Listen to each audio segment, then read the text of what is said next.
Hello everybody, it's vanburman here and welcome to another video. Today I want to talk about Total War Warhammer 2, or as I'll be calling it, Total Warhammer 2, because it's easier. Now I played the first Total War Warhammer game. As you probably know, I did a couple of series on it on my channel, and I have played through it a little bit more. I played some of the expansions, I've played the elves, I've played the von Karstein extra vampire counts thing. I've actually played the vampire counts 3 times now, and for me at least I've not played chaos or the dwarves or the orcs, so should probably preface that. But I have completed 4 campaigns so far on the original Warhammer, and I gotta say, you know, there are some things I liked and disliked about it, but for me, playing as the vampire counts felt the most natural. You know, they don't have any missile units, and it's all very sort of arcadey, which is how the Total War series has now gone with the Warhammer franchise. So for me, you know, that sort of all, you know, worked quite nicely compared to, for example, playing as the Empire or the Elves, where you've got to try and use missiles and all that sort of stuff. There's not much. A lot of the units don't have much hold. I think that's probably more of a dwarven thing. Probably should play with the dwarves to see if that's a thing for them. But anyway, that's by the by. The main thing is that they've released the cinematic trailer for Total Warhammer 2, which you can go and see on their official YouTube channel. I'll put a link to it in the description if you want to go and watch that. I've personally just seen that, and I'm just flicking through the Steam page now because it's actually on there for you to add to your wish list. So if you give me just 1 second, I'm going to hopefully show that. I know that this, for some reason, this has been really finicky for some reason. Yeah, see, it's not doing it. Just not showing it. Ugh. Well, there you go. Who knew it, eh? Who knew it? So instead of showing you, I'm just going to have to run through a few things with you. So by the looks of it, they're releasing it with 4 factions, although they've only revealed the first 3. So a lot of the speculation was that there was going to be around the lizard men. It looks like we are going to get them. We're also going to get the high elves as well, and the dark elves. So yeah, the lizard men is ran by one of those giant toad frog things, and the cinematic trailer is on his throne looking all angry and beastly. There's also Dinosaur in there as well, which is a pretty interesting unit to have. But I thought the Gorballs for the Brayherds were pretty interesting as well there. And when I first saw he's actually a Witch King, I thought it was an undead faction potentially, but I suppose Dark Elves, Witch King, undead, they all sort of are around the same, you know, dark entity of such. So, I mean, they look okay, I guess. The only real units that we got to see, I mean, I might have to go back and have a more analysis of it, but were these sort of like elfy assassin women, which, so I'm not sure what their playstyle is going to be. It looks like the high elves are going to be sort of more modelled towards a sort of Empire Elves amalgamation.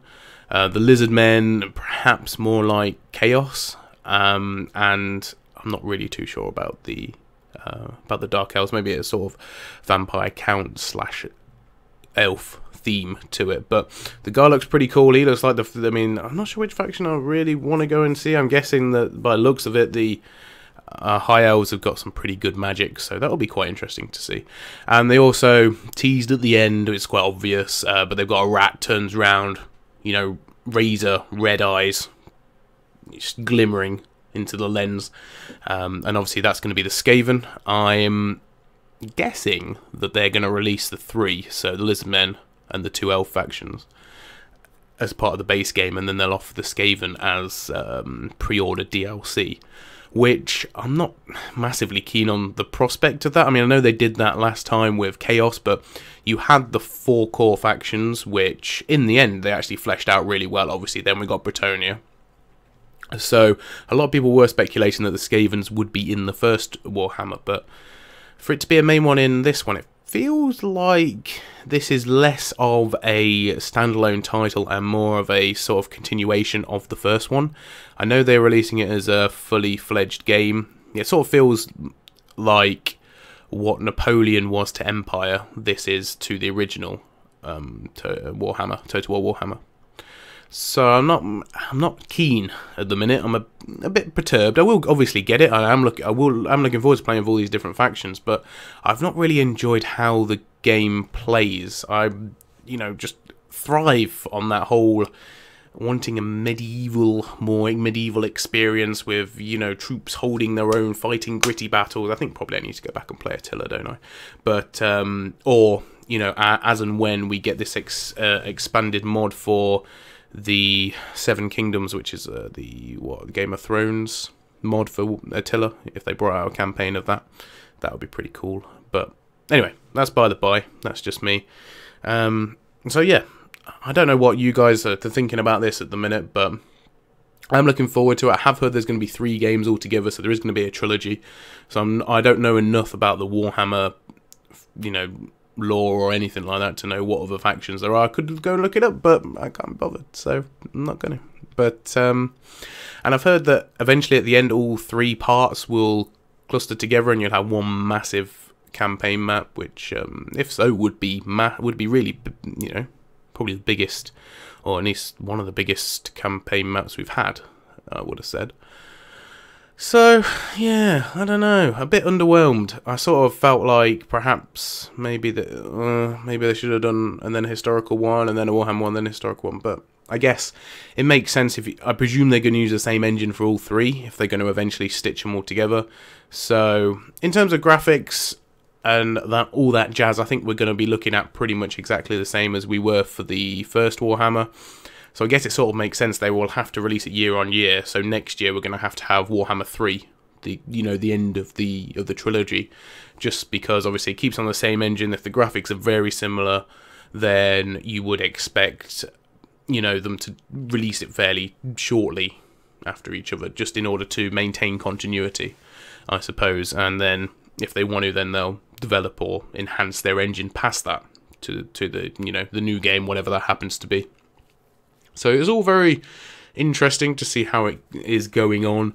I'm glad to see that the Warhammer franchise is doing well for them, because I believe that was sort of like the proof was in the pudding from the first game. A lot of people went out and bought it. I know it's got very mixed reviews. Myself, I love these sort of games, so it's difficult for me to really criticize and dig deep. But yeah, there's a lot of things I didn't like about the first game, which I have spoke about previously.